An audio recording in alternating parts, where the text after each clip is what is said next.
Welcome back, dear friends. This is John Pettipas recording at 12:15 noon on Sunday, the rare Sunday recording, Sunday, the 8th day of March. And there's no ifs, or buts about it. Today, it's a stinky subject, but it got to be told. It's got to get the Lysol out. It got to be told. And before I get going on the stinky subject, I must give a shout out. We did something on the birthplace of hockey back last November 2019, and young Sid the Kid. And one of the hockey greats is this gentleman from yesterday's Halifax Herald, yesterday, Saturday, the 7th day of March, and the gentleman is Mr. Rocket Richard, 84. He's gone to that great hockey arena in heaven. He was a fantastic gentleman. Never had the privilege of knowing him, but he was at the famous Montreal Canadiens, one of the original 6 teams of the National Hockey League. A fantastic guy. He was team captain. He played for over 20 years. And this here also came as an insert in the paper, the Montreal Canadiens Express. It says, not only one original 6, but the oldest established National Hockey League team. One of the most heralded teams of all sports. They won the Stanley Cup 24 times. 24 times! And in a Rocket Richard, they won 5 in a row. I mean, that's unheard of. 5 in a row. So we say prayer for him as he entered into the great hockey arena in the sky. Rocket Richard. Bless his heart. Great sportsman, wonderful gentleman. Now, what is in the box? What is in the box? Why does he have just the box on his table today for a round? Ah! A lovely local product. Beautiful. It's just the toilet paper. It comes in handy, the toilet paper. All right? We leave it right there. Trusty toilet paper.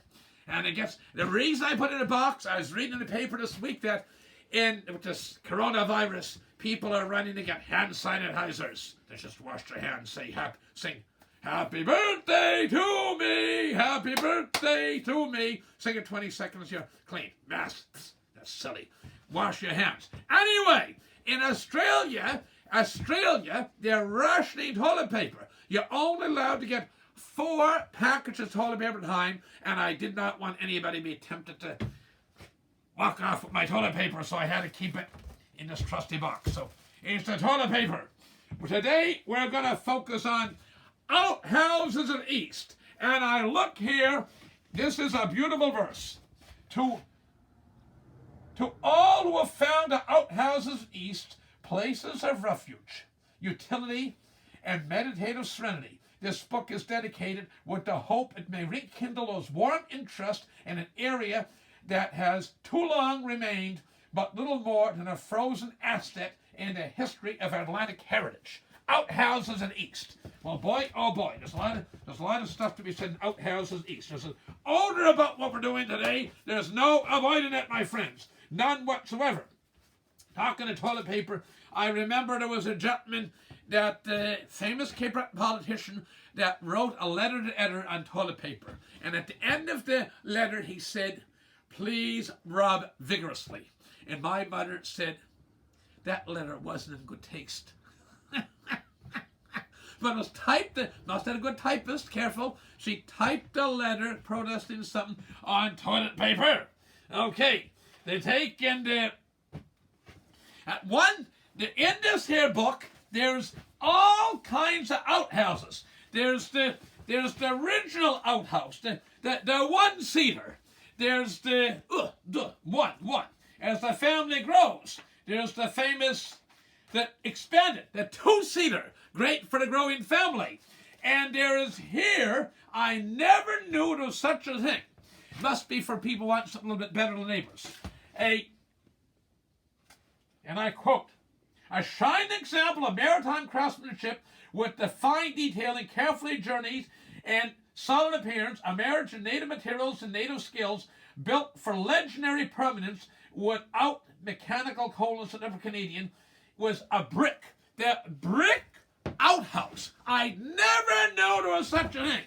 I was going with Vince over to, it was a wake in Port Hawkesbury or a funeral, okay? And we're coming out of the post office in Port Hastings. And because at that time the post office was open until 2 o'clock on Saturday, so get the letters in the system and get them out. Coming out of the post office, and the guys come out the courier van, and Vince says to me, "You should see that guy's wife. Well, she's built like a brick shithouse." Well, I said, "Is that good or bad?" He said, darn good, darn good. It's darn good. He said, "Built like a brick shithouse with every brick in its place." And that was a wonderful compliment. That gentleman actually recently celebrated a 50th anniversary. So everyone, the marriage has worked out well. Let's leave it at that. The marriage has worked out well. Now, there's all kinds of ways you take royalty now. Look at this here. The old-time Austria-Hungarian royal coach. It could have been King Louis's coach. Fancy one. Apparently, there was in the back seat, there was a seat that had a little, should we say, the famous trapdoor? And so there it was, the trapdoor. It's like somebody in a jet having a nature's call in a high-flying jet. Well, this here, back in the 16th, 17th, 18th century, when Her Majesty or His Highness wanted to do business, and they didn't want to stop the coach, hold up production, hold the traffic up, it's quite interesting. I never knew such a thing existed. I was watching a show on public television one night. And that's very interesting. Reading material. I got a lot of reading material around here, but I frown at that. I do not approve of reading material in the outhouse or toilet. I said, if you have time to read the Reader's Digest or the magazine, you've gone in too soon. It's not efficient use of time. I don't approve of that. Not at all, at all. It taken there was a famous Czechoslovakian couple. The Czechoslovakian couple, they took in, his business got better. He took his wife back to Europe, and they were someplace in southern Spain back in the 70s. And they had a kind of contraption. It wasn't outhouse, indoor plumbing. It wasn't like this here, kitty cats did. And they pulled the chains. Like, wasn't that clean? So Mrs. So-and-so went in, and she hung her purse up in the thing. And by that, there was a toilet paper. When she come out, she grabbed her purse, washed her hands first, of course, and walked out into the dining room again. Everybody was smiling at her. And she thought to herself, "My, isn't this a friendly tour group we're with?" And it got back to the table, and her husband was sitting there, "Lady, my dear wife, what are you doing?" And she'd hooked on the toilet paper, and she was walking out through the dining room with the toilet paper attached to to her purse. That is why everybody was laughing. Everybody was, and it was the famous nice loud flush of a toilet like you'd hear in All in the Family. Pretty damn good. Pretty damn good. No ums, ahs, ifs, and buts about it. Now, we look here. I gotta mention this wonderful lady. This is Mrs. K. Williams for the 90th birthday, looking back on her career as the public health nurse in Guy Sprout in eastern Nova Scotia. And this is this is the lady's 90s. So back in the 50s and 60s, she used to go to one of her duties as public health nurse was to inspect the outhouses at the country schools. And so that was quite interesting. One thing I had to do when I finished in all the schools was go and inspect the outhouses. It wasn't always a pleasant job, she said with a chuckle. She's a wonderful lady. She's truly wonderful. She's alive and well, so inspecting the public outhouses didn't affect her longevity one bit, not one iota. And a big tie-in topic here is, a customer come in the store one day, and he said, years ago we didn't have that toilet paper, because I used to sell toilet paper from the company in Glasgow came in, and they were doing toilet paper and paper towels, and sometimes there were 2 sheets in line up walls that goes factory seconds. Sold it, get a cube van and sell by the case full. And he says years ago he bought 2 cases, I think, one for himself, one for his oldest child. Anyway, what happens is, he said years ago they had the Sears or the Simpsons Sears or Eaton's catalog, and he used to cut it in squares, and he went with his hands, they piled it this high in outhouse. They were a big family, so they needed a lot of stuff. They didn't have toilet paper. They got by what they made do with what they had. Now, it brings me to our wonderful dearest lady, and I've told the story before, but it bears repeating. It's a this lady is a very hard-working lady with a big family, and they have a pioneer mass at their lovely community church every year. And this lady came along from the city, and she said, I'd like to use the bathroom. Well, she said, ma'am, we don't have a bathroom. We have an outhouse outside at the corner there towards the cemetery. Why, that's dirty, the city lady said. That's dirty. And I said, well, no, we have sanitizer in it. We have toilet paper and light. And he says, why not have Johnny on the spot? Well, what's the difference? Kind of reminds me of my name is John. One day the cashier wasn't cash, and the fella came in and he says, I want to see the John. So we must have been seen. So he's right that way. And he come in and opened the door and said, oh, I was looking actually for the bathroom. Well, it's true. Okay? And the outhouses can also be called the honey hut. They can be called the honey hut. I seen that getting a tour of industrial facility, the honey hut. But anyway, back to the dear sweet lady, great volunteer lady. And the lady started picking us up. Well, why did I have a Johnny in the spot? Look, what's the difference, ma'am? Like I said, we have hand sanitizer, we have toilet paper, light. And so anyway, she come in one day. She's a wonderful lady. She said, how'd you make her at the Pioneer Mass this year again? Oh, wonderful. So what about that lady in last year was giving you a bit of a hard time?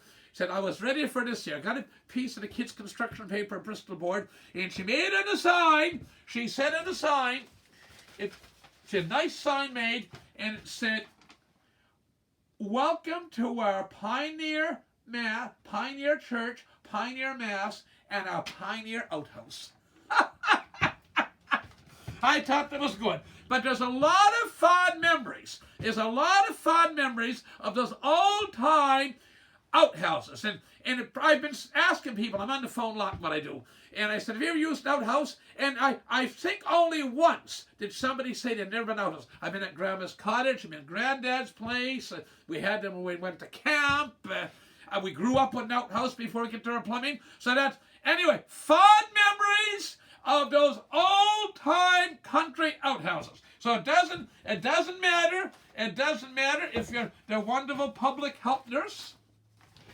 Doesn't matter if you are, in fact, the king or queen or empress of a European principality, dominion, or country, or if you're just regular country folk watching, keeping your eyes on the toilet paper during this coronavirus crisis, people stocking up stuff. It's a necessary, it's a recurrent problem, and the old-time outhouses, and they worked out good when the electricity went out. I remember at our place, we finally got indoor plumbing and said, what do you keep an old-time outhouse for? Little brother said, well, it's good to have if the power goes out. Well, it's true. This is, spread the word, this my fine friend. This is fine friends out there in computer land. It's John Pettipas, and please press the subscribe button. Press the like button if you're so kind to do. It doesn't cost a cent to subscribe. You're just electronically notified when we get new videos.